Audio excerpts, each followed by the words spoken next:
Ito ang latest weather update.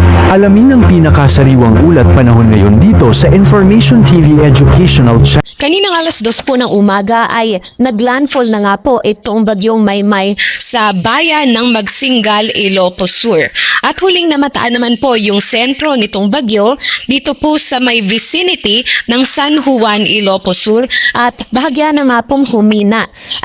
At ito po ay may taglay na po na hangin na abot sa 65 kilometers per hour at pagbugso na abot sa 110 kilometers per hour. Sa kasalukuyan, kumikilos po ito pasilangan sa bilis na 10 kilometers per hour. So asahan po natin habang tumatawid po ito sa mga bulubunduking lugar dito sa Northern Luzon ay masihina na po itong bagyo.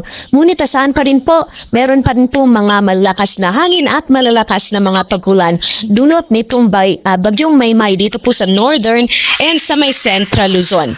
But dito naman po sa may Southern Luzon area maging sa western section ng Visayas, inaasahan naman po natin yung epekto ng habagat o yung southwest monsoon.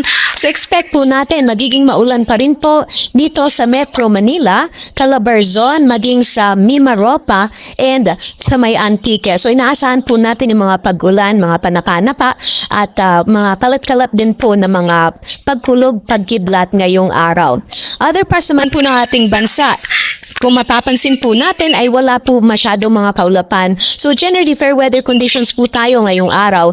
Although may chance pa rin po ng mga thunderstorms, especially po dito sa may areas ng Visayas and Mindanao. So always pa rin po magantabay sa ating mga thunderstorm advisories na ipinapalabas ng ating mga Pag-asa Regional Services Divisions.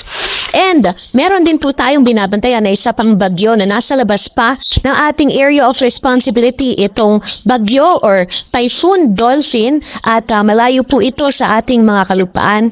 Ito po nasa mahigit 1,450 kilometers east-northeast ng extreme northern Luzon. So sa ngayon po ay ito po ay gumigilid dito sa boundary ng ating Philippine Area of Responsibility.